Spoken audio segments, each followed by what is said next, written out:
Bienvenue dans cette vidéo. Ce qui s'en vient, c'est une série de vidéos avec mon amie Laurence qui est nutrithérapeute, coach en alimentation holistique et qui s'intéresse à plein de sujets divers et variés autour de l'alimentation consciente, le système nerveux, le lien au vivant et comment l'alimentation peut être la source de notre vitalité pour nous permettre d'avoir plus d'harmonie, plus de conscience et plus de puissance en fait dans notre vie.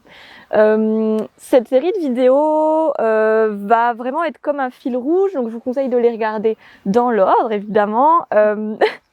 Et ça me tient vraiment à cœur de faire cette série par rapport à l'alimentation, car voilà, moi mon voyage autour de la connaissance du corps, du bien-être a démarré par ces problématiques-là, autour de troubles du comportement alimentaire, etc. Donc l'alimentation a vraiment été comme ma porte d'entrée vers la connexion au corps, vers le plus de lien à moi, plus de conscience dans ma vie. Et qui de mieux pour vous en parler qu'une spécialiste de l'alimentation. Dans cette première vidéo, on va parler de l'alimentation comme ressource holistique. Donc comment l'alimentation peut en fait être un support pour se nourrir profondément et comment on peut aussi se nourrir sur différents plans. C'est parti!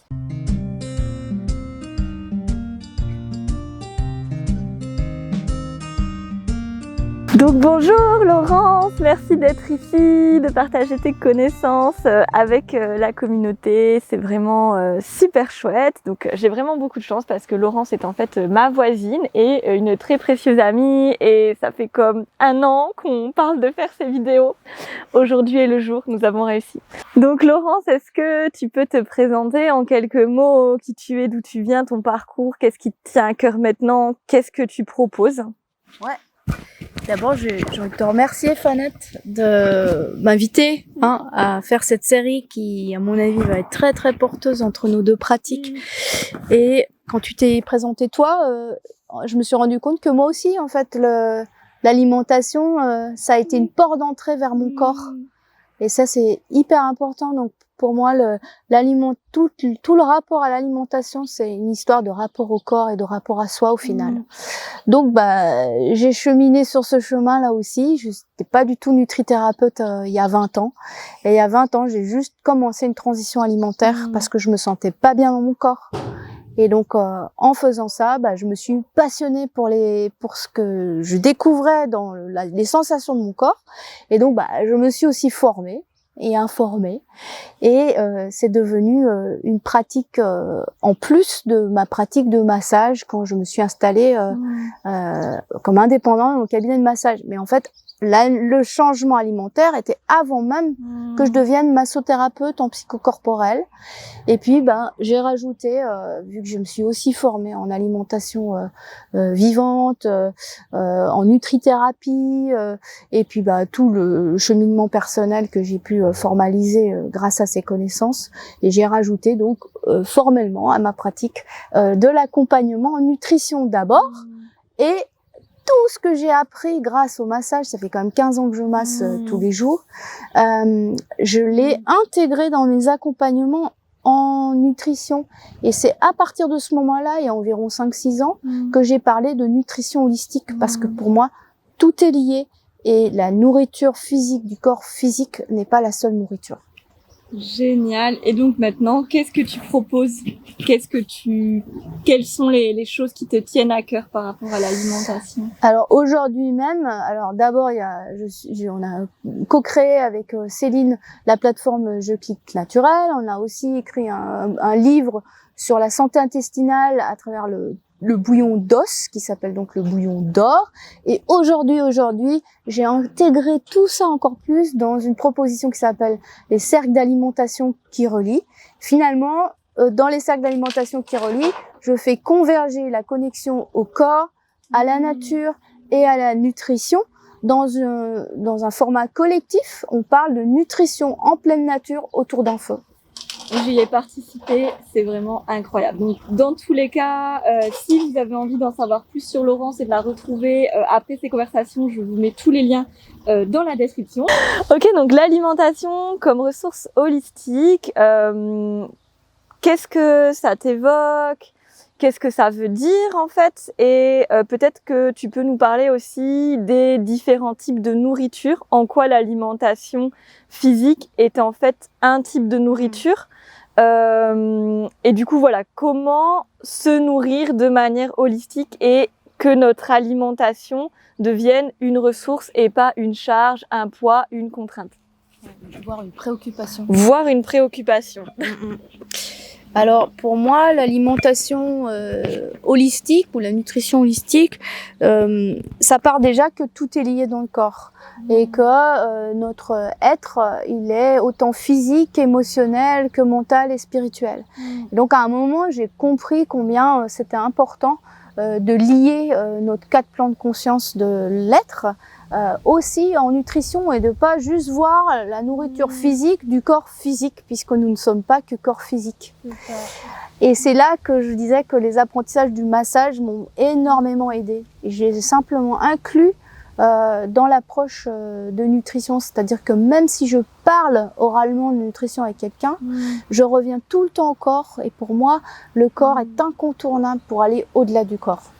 Complètement, et moi ça m'évoque vraiment, pour faire le lien au yoga, en fait en yoga c'est vraiment comme théorisé, et c'est comme ça qu'on pratique et qu'on accompagne, que effectivement le corps physique est là dans sa pleine densité, mais en fait notre être est beaucoup plus vaste que ce corps physique matériel, avec notre corps de vitalité, où le prana vient circuler, où les chakras sont placés, notre corps émotionnel, où les émotions circulent, notre corps mental, où les pensées, où les croyances, où les réflexions vont arriver, et des corps encore plus subtils, spirituels.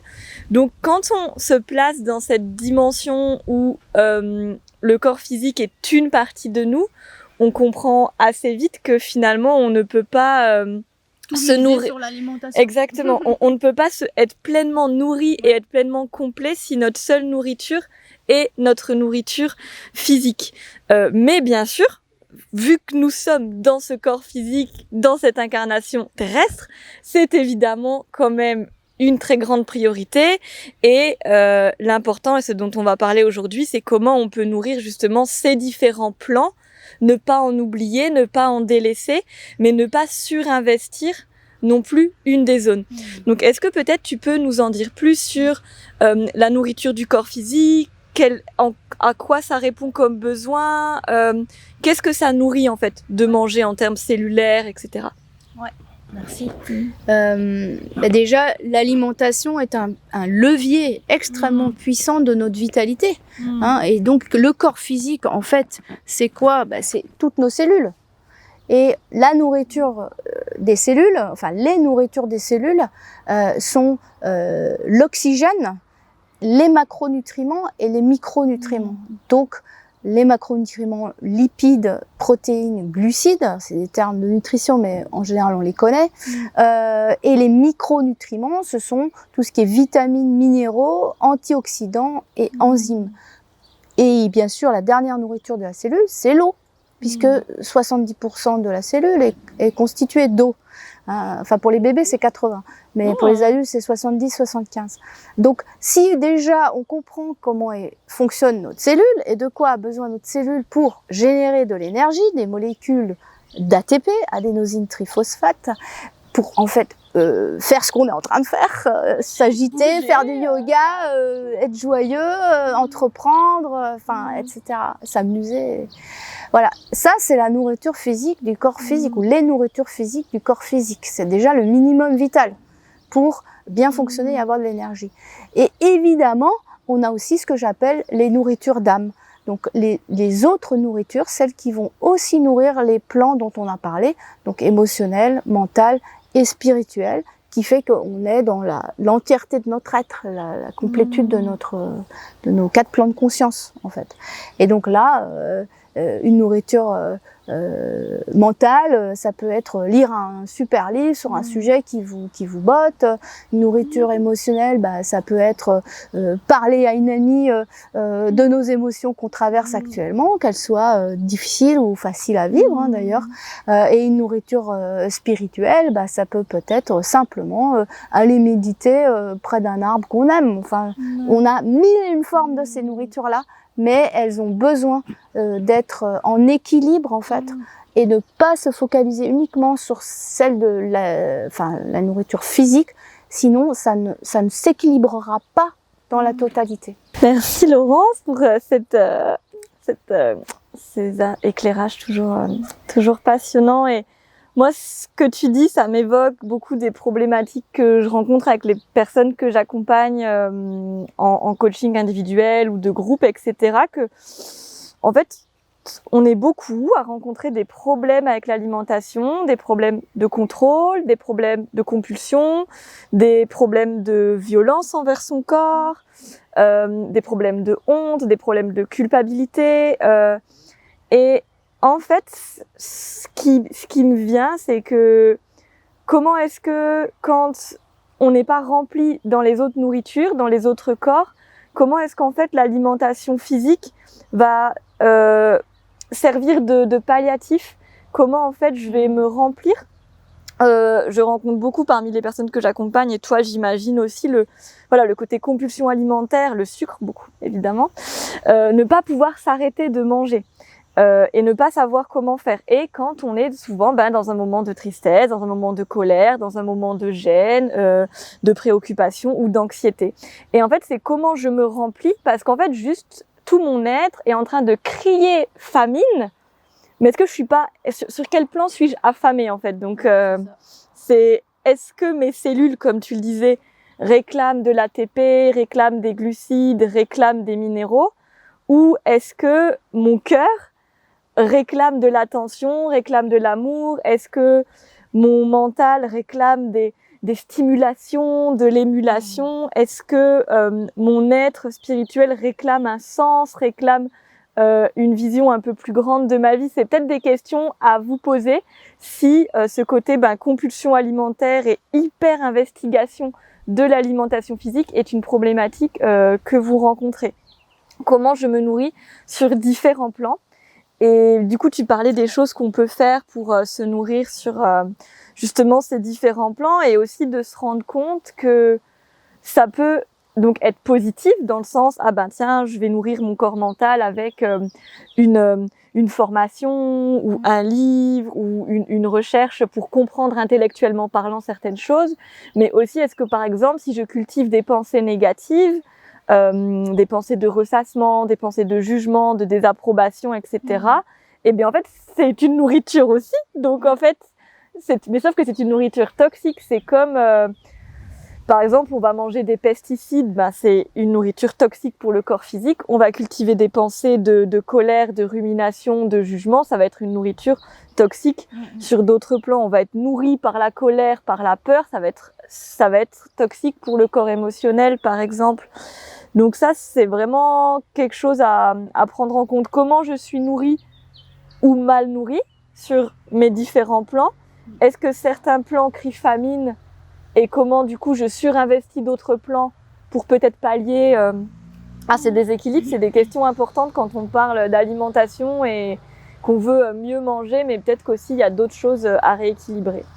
Et du coup, comment est-ce qu'on pourrait faire que justement notre alimentation physique devienne une ressource, devienne quelque chose de porteur, au lieu d'être justement ce truc de contrainte, de régime, de compter les calories, d'être dans les on-off de je mange plus rien ou alors je m'empiffre, etc.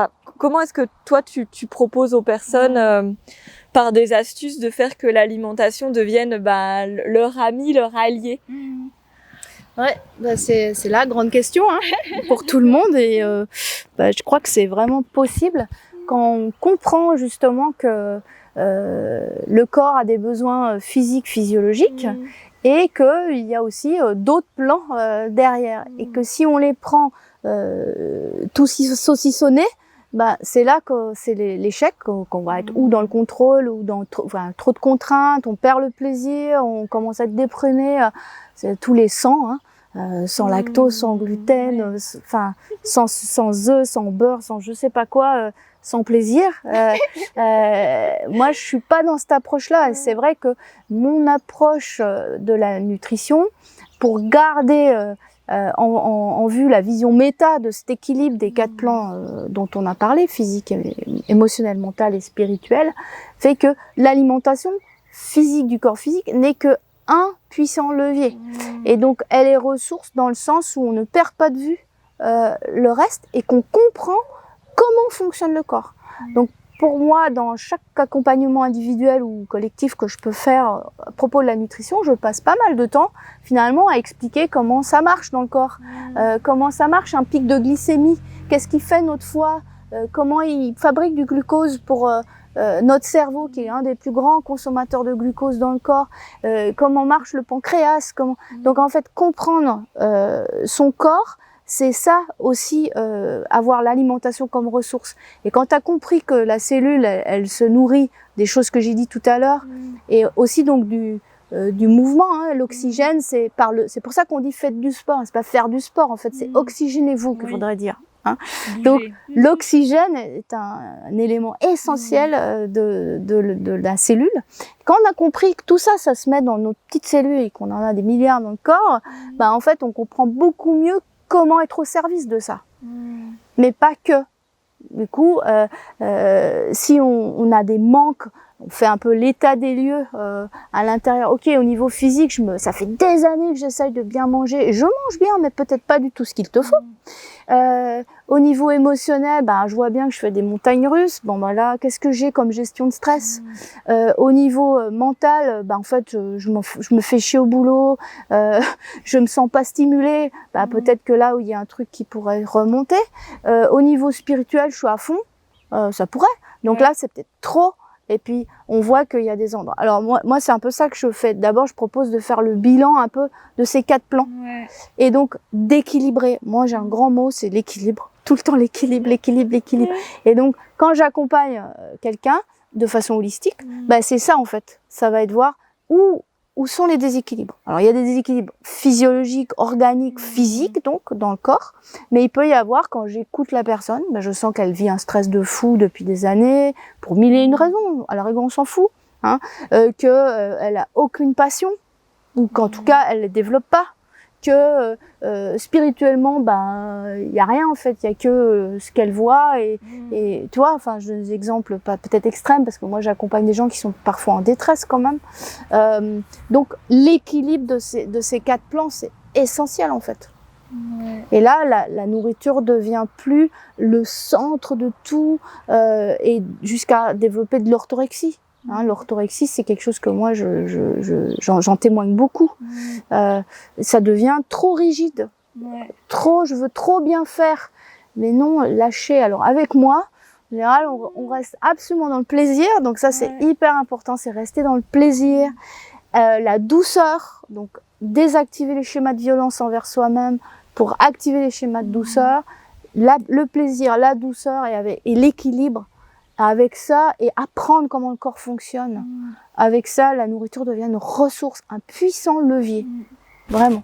Ouais, je résonne complètement avec ces trucs de plaisir, de lâcher le contrôle, l'envie de bien faire. Et quand tu parles d'orthorexie, moi, ça me parle parce qu'en fait, moi, mon voyage, il a commencé par de l'anorexie, donc une énorme violence, énorme privation, pour ensuite passer dans l'orthorexie avec, du coup, je vais apprendre à bien manger, je vais prendre des magazines de cuisine végétarienne, je vais apprendre à tout bien faire, je vais apprendre tous les trucs de nutrition et puis, du coup, je vais contrôler, je vais m'interdire plein de choses pour finalement, aujourd'hui, arriver à quelque chose qui est en fait vraiment fluide, vraiment comme intuitif, vraiment en connexion plus avec mes besoins et vraiment avec le plaisir et comme tu disais, l'équilibre en premier lieu. En fait, voilà, je pense qu'on mange les deux bien avec plein de produits très cool, mais ça nous arrive quand même assez fréquemment de boire une bière avec des chips. Et ça nourrit le corps émotionnel de passer des bons moments, avec des bons produits, mais qui, dans une vision d'équilibre, sont parfaitement intégrés en fait. C'est ça. C'est toujours ça. Et une dernière chose avant de conclure sur cette vidéo, c'est quelque chose que je dis beaucoup aux personnes que j'accompagne, c'est qu'en fait, dans tous les cas, en fait, la culpabilité et la privation, en fait, c'est une nourriture toxique aussi. Donc en fait, si quand on mange quelque chose, on est dans cette énergie de privation, de culpabilité, de jugement de soi-même, qu'on n'est pas, comme tu dis, dans la douceur ou dans se donner de l'amour par l'alimentation, par ce qu'on met à l'intérieur de soi. En fait, ça ne fonctionne pas non plus. Donc, vous avez beau manger toutes les salades de crudité, vegan, végé, machin, si quand vous les mangez, c'est en mode, je mange ça pour pas grossir parce que je suis moche et grosse et sinon personne ne m'aimera. Mais c'est des trucs qui vont circuler, quoi. Je mange ça parce que je me prive, parce que la veille, j'ai trop mangé, par exemple. Culpabilité. Alors que si on est plus dans cette notion d'équilibre, de douceur, de respect de soi-même, toute la vision de l'alimentation change et elle devient, comme tu disais, une ressource au lieu d'être un poids. Un tout petit truc. Vas-y. Dans ce que tu as dit un truc super important dans ton cheminement. Tu as dit, j'ai eu ce parcours-là, je suis d'anorexie à orthorexie, donc j'ai commencé à vouloir bien faire et j'ai tout lu et je me suis bien informée pour faire bien. À vouloir bien faire, en fait, on ne fait pas ce dont le corps a besoin. Et donc, il y a beaucoup de gens, moi, que j'accompagne, que je croise ou que j'entends même, qui mangent très bien, comme il faut, mais pas du tout ce qu'il faut à leur corps. Et c'est ça que je voulais rajouter, parce que c'est ça le plus important. C'est de comprendre les besoins profonds de notre corps et de notre âme. Et une fois qu'on est là, l'équilibre s'installe et on peut se déployer. Donc on pourrait dire pour conclure qu'en fait l'alimentation physique est une manière de se nourrir, mais qu'en fait il y en a plein d'autres et on n'oublie pas les 4 plans, le physique, l'émotionnel, le mental et le spirituel pour ne pas crier famine dans un endroit. Donc on vous invite vraiment à faire le bilan de c'est quoi ces 4 plans pour moi, comment je suis nourrie dans ma vie, dans mon quotidien, dans ces 4 espaces et est-ce qu'il y en a un qui est trop investi, d'autres qui sont complètement délaissés et comment par des petites actions, on peut ramener cet équilibre, cette balance. Ok, donc merci Laurence pour tous ces échanges nourrissants, du coup sur le plan peut-être mental ou émotionnel pour moi en tout cas et peut-être pour certaines d'entre vous.